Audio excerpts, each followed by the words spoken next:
एक शांत समुद्र किनारे बसे छोटे से शहर में चट्टानी पहाड़ी के किनारे एक छोटा सा प्रकाश स्तंभ खड़ा था। वो पुराना था, मौसम से घिसा हुआ और अक्सर भुला दिया जाता था, लेकिन हर रात उसका दीपक अब भी जलता था।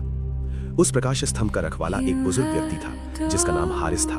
उसके बाल समुद्र की झाग जैसे सफेद थे और उसके हाथ वर्षों तक गियर घुमाने और शीशे चमकाने से खुरदरे हो चुके थे। शहर के लोग मानते थे कि अब प्रकाश स्तंभ अपने आप चलता है। किसी को नहीं पता था कि हारिस आज भी हर शाम उसकी संकरी सीढ़ियां चढ़ता है और हारिस ने कभी उन्हें सही नहीं किया। इंतजार भरी जिंदगी। बहुत समय पहले हारिस अकेला नहीं था।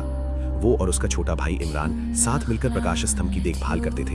इमरान खुश मिजाज था, हंसी से भरा हुआ और क्षितिज के पार नौकायन करने का सपना देखता था। एक दिन इमरान कहा करता था, मैं इस रोशनी की रखवाली नहीं करूंगा बल्कि इसका पीछा करूंगा। लेकिन एक तूफानी रात चट्टानों के पास एक मछली पकड़ने वाली नाव पलट गई।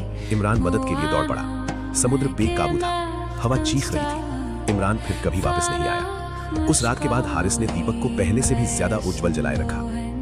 भूलता हुआ शहर। साल बीतते गए, शहर आधुनिक हो गया। बंदरगाह पर नई रोशनियां लग गईं। बड़े जहाज जीपीएस और रेडियो से रास्ता खोजने लगे। प्रकाश स्तंभ बस एक पृष्ठभूमि की आकृति बन गया, कुछ ऐसा जिसे लोग देखना भूल गए। बच्चे उसे पुराना मीनार कहने लगे। पर्यटक तस्वीरें खींचते पर कभी ये नहीं पूछते कि अंदर कौन रहता है। लेकिन हारिस आज भी हर सूर्यास्त पर सीढ़ियां चढ़ता था। हर कदम स्मृतियों की गूंज लिए होता था।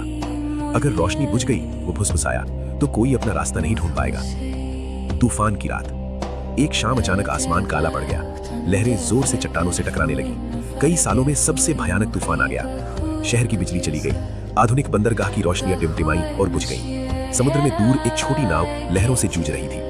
प्रकाश स्तंभ के अंदर हारिस ने खिड़कियों को हिलाती हवा महसूस की। दीपक कांपने लगा। वो ऊपर चढ़ा। उसके घुटने दर्द से भर गए। पुराना जनरेटर बंद हो गया। रोशनी मंद पड़ने लगी। हारिस ठिठक गया। आज नहीं, उसने दृढ़ स्वर में कहा। कांपते हाथों से उसने बैकअप तेल का दीपक जलाया। एक व्यवस्था जिसे वो दशकों से संभाल कर रखे था। लौ जल उठी। प्रकाश स्तंभ की किरण फिर लौट आई, मजबूत, गर्म और अटूट। रास्ता दिखाने वाली रोशनी। समुद्र में भटकी नाव ने उस किरण को देख लिया। देखो, किसी ने चिल्लाया। प्रकाश स्तंभ। उन्होंने रोशनी का पीछा किया और सुरक्षित बंदरगाह पहुंच गए। सुबह होते ही लोग किनारे पर इकट्ठा हुए, हैरान और आभारी। प्रकाश स्तंभ किसने जलाया? उन्होंने पूछा। किसी ने मीनार की ओर इशारा किया। वहां कोई रहता है, रोशनी के पीछे का इंसान। लोग मिलकर पहाड़ी पर चढ़े। उन्होंने धीरे से प्रकाश स्तंभ का दरवाजा खटखटाया। हारिस ने दरवाजा खोला। उसे खामोशी की जगह चेहरे देखकर आश्चर्य हुआ। आपने हमें बचाया, एक मछुआरे ने कहा। हमें पता ही नहीं था कि यहाँ कोई रहता है। हारिस हल्के से मुस्कुराया। मैंने किसी को नहीं बचाया, मैं सिर्फ एक वादा निभा रहा था।